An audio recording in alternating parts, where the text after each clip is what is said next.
phase 2 a connu une nouvelle évaluation ce matin. Le ministère de la Santé et l'Agence française de développement ont justement planché là-dessus, entendu que le dit programme prendra fin le mois prochain. Les précisions avec Ingrid Mombo et Chili Mania. Le projet d'appui au secteur santé PASS 2 qui concerne des constructions, réhabilitations et équipements de 8 structures sanitaires régionales et départementales dans 4 provinces se termine en décembre.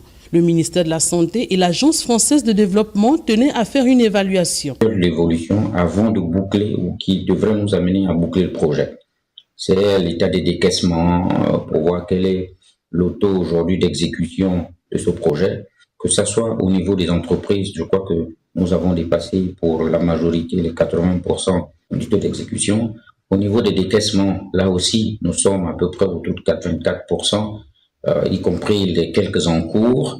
Et ensuite, il y a la question éventuellement de la création d'un compte séquestre pour à peu près les 5%. À la date de décembre, certaines opérations, comme les équipements et les derniers décaissements, ne sont pas bouclées sans s'accorder sur un avenant d'au moins jusqu'en février. L'État gabonais avait fait des efforts et ça, je voudrais personnellement remercier le chef de l'État car nous avons dû faire recours à la présidence de la République pour pouvoir mettre à disposition parfois des moyens supplémentaires pour faire acheminer tous ces équipements entre les différents pays, Chine, Inde, vers le Gabon et les sites. Donc ça nous a permis, avec cette petite pression que nous avons exercée sur tout le monde, d'être quasiment à la fin du projet, mais fin du projet exécuté. Le ministère de la Santé et l'Agence française de développement ont évoqué la question de l'ouverture d'un compte séquestre pour faciliter les dernières opérations autour du